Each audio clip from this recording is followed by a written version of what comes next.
recognize their history, for one thing. Recognizing your past.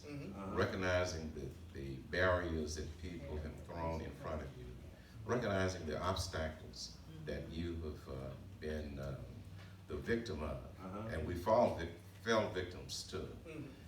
And we've got to be conscious of what those are.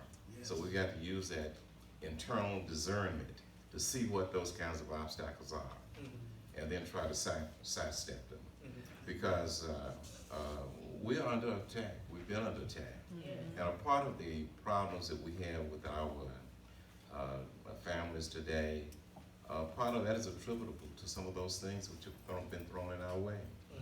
And as a result of that, we've got to be aware of those, recognize what they are, and we've got to try to be above and be above reproach as it relates to trying to get to the next level. Right. You know, because when we look at where we are, we need to be the kind of leaders, we need to be the kind of role models, we need to be in a mentoring mode whereby we can help others. Right. And the only way that we can get to the next level is that we've got to bring other people with us. That's right.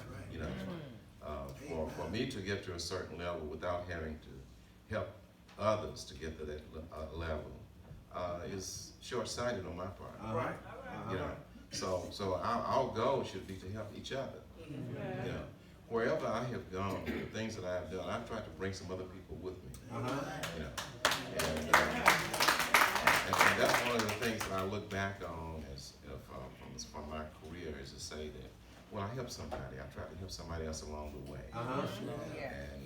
And as a result, that has to be the mindset and the attitude that we take in order for us to get to the next level. Yes, and we haven't done enough of that. Yes, sir. You know, when we look at where we are from a societal standpoint, we have maybe allowed ourselves to not be as broad and as we should in order to be able to help others. And we've got to constantly keep that in mind, because if we don't, we are going to continuously go through some of the same problems that we have gone through.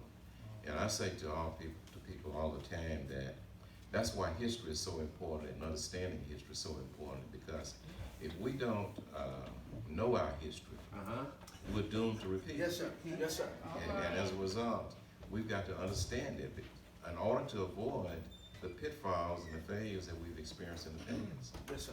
So that's an important part of that, and I think that's incumbent upon all of us to be able to embrace the idea of mentoring to others, helping others, putting people in a position that they can learn from the mistakes that you've made as well. Yes, sir. We have to move from being individuals to seeing ourselves as a community. Yes. Right.